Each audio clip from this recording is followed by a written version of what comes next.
ಬಹಳ ಹಠ ಮಾಡಿದನ್ರಿ.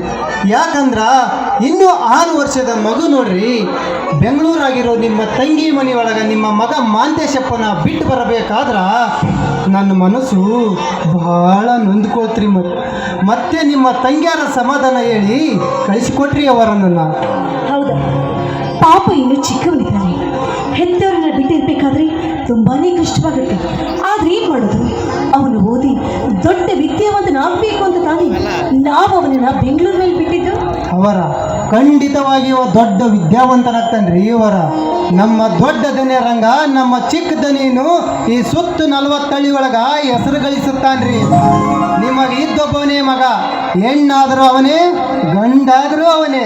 ಮುಂದೆ ಈ ಮನೆಗೆ ಯಜಮಾನ ಆಗುವ ನೋಡ್ರಿ.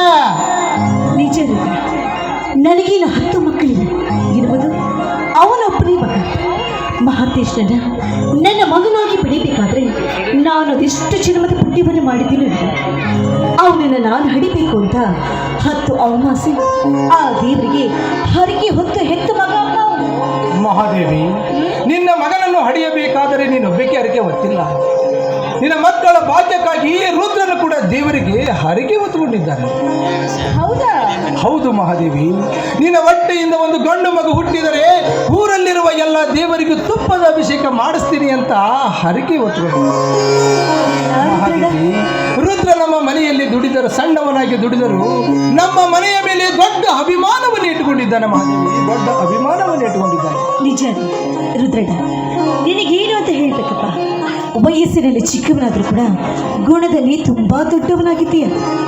ನಿನಗೆ ಮಕ್ಕಳಾಗ್ಲಿಲ್ಲ ಅಂದ್ರೂ ಸದಾಕಾಲ ಮತ್ತೊಬ್ಬರ ಹಿತವನ್ನೇ ಬಯಸ್ತೀಯಲ್ಲ, ಹಾಗೆ ನಿನಗೂ ಕೂಡ ಆದಷ್ಟು ಬೇಗನೆ ಒಂದು ಮಗುವಾಗ್ಲಿ ಅಂತ ನಾನು ಆ ದೇವರಲ್ಲಿ ಹರಕೆಯನ್ನು ಕಟ್ತೀನಿ. ಸರಿನಾ? ಧನ್ಯರ ಮಾತಿನ ವಿಷಯದಾಗ ಮಾತು ಹೇಳದೆ ಮಾತು ಬಿಟ್ರಿ. ಈಗ ನನ್ನ ಹೆಂಡತಿ ಗರ್ಭಾವತಿ ರೀ, ಹಡ್ಯಾಕಂತ ತವ್ರ ಮನೆಗೆ ಹೋಗ್ಯಾಳ್ರಿ. ನಾನು ಸ್ವಲ್ಪ ಹೊತ್ತು ನನ್ನ ಹೆಂಡತಿ ಊರಿಗೆ ಹೋಗ್ಬಿಡ್ತೀನಿ ರೀ. ಅಪ್ಪ ಹೊಂಟಿರ್ಬೇಕ, ಹೋಗ್ಲಾರ್ದ ಏನು ಮಾಡ್ತೀಯೋ? ರುದ್ರ, ಈ ವಿಷಯ ಇಷ್ಟು ದಿವಸ ನಮ್ಮ ಮುಂದೆ ಯಾಕೆ ಹೇಳಿಲ್ಲ? ತಿಳಿಸ್ಬೇಕಂದ್ರಿ ಸ್ವಲ್ಪ ಯಾಕೋ ನಾಚಿಕೆ ಬಂತ್ರಿ. ಎಂತ ಹುಚ್ಚನು ನೀನು! ಬಿಚ್ಚು ಮನಸ್ಸು ಇದ್ದವರ ಮುಂದೆ ಯಾವ ವಿಷಯವನ್ನು ಮುಚ್ಚಿಡಬಾರದು. ಮೆಚ್ಚಿಕೊಳ್ಳುವಂತಹ ಮಾತಿಗೆ ಯಾವತ್ತೂ ನಾಚಿಕೊಳ್ಳಬಾರದು. ರುದ್ರ, ನೀನು ನೋಡು ರುದ್ರ, ನಿನ್ನ ಹೆಂಡತಿ ಹೆರಿಗೆಯಾಗಿ ಬಂದ ಮೇಲೆ ನೀನು, ನಿನ್ನ ಹೆಂಡತಿ, ನಿನ್ನ ಮಗ ನೇರವಾಗಿ ನನ್ನ ಮನೆಗೆ ಬಂದು ಬಿಡಿ. ನಿನ್ನ ಮಗನ ಕೊರಳಲ್ಲಿ ಚಿನ್ನದ ಸರ ಹಾಕಿಸಿ ನಿನ್ನ ಮನೆಗೆ ಬಿಡಿಸಿಕೊಡುತ್ತೇನೆ. ಯಾಕ್ರಿ, ಯಾಕಾಗಿ ಹೇಳ್ತಾ ಇದ್ದೀರಾ? ಅಂದ್ರೆ ಗಂಡು ಮಗ ಹುಟ್ಟಿದ್ರೆ ಮಾತ್ರ ಚಿನ್ನದ ಸರವನ್ನು ಹಾಕ್ತಿರೇನು? ಹೆಣ್ಣು ಮಗ ಹುಟ್ಟಿದ್ರೆ ಹಾಕುದಿಲ್ವೇನು? ನೋಡಪ್ಪ ರುದ್ರ, ನಿನಗೇನಾದ್ರೆ ಹೆಣ್ಣು ಮಗುವಾದ್ರೆ ನೇರವಾಗಿ ಮನೆ ಕರೆದುಕೊಂಡು ಬಾ. ನಾನೇ ನನ್ನ ಕೈಯಾರೆ ನಿನ್ನ ಮಗಳ ಕೊಡುಗೆ ಚಿನ್ನದ ಸರವನ್ನು ಹಾಕ್ತೀನಿ. ಸರಿನಾ?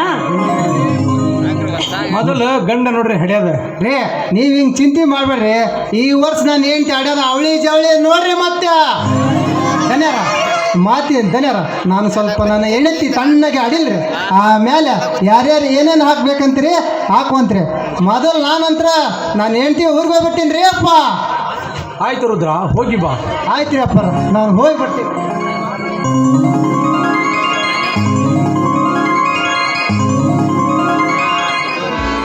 ಮಹಾದೇವಿ, ರುದ್ರ ಮುತ್ತಿನಂತ ಮನುಷ್ಯ ನೋಡು. ಹೌದು, ಅವನು ಮುತ್ತಿನಂತ ಮನುಷ್ಯ, ದೇವು ಬಂಗಾರದ ಮನುಷ್ಯ. ಮತ್ತೆ ನಾನೇನು ಅಂತ ನಮಗೆ ಗೊತ್ತಿರ್ಬೇಕಲ್ಲ. ನೀನು ಹತ್ತಿದ ಹೆಣ್ಣಲ್ಲ, ಈ ಮನೆಯ ಸೌಭಾಗ್ಯ ಲಕ್ಷ್ಮಿ ಮನೆ.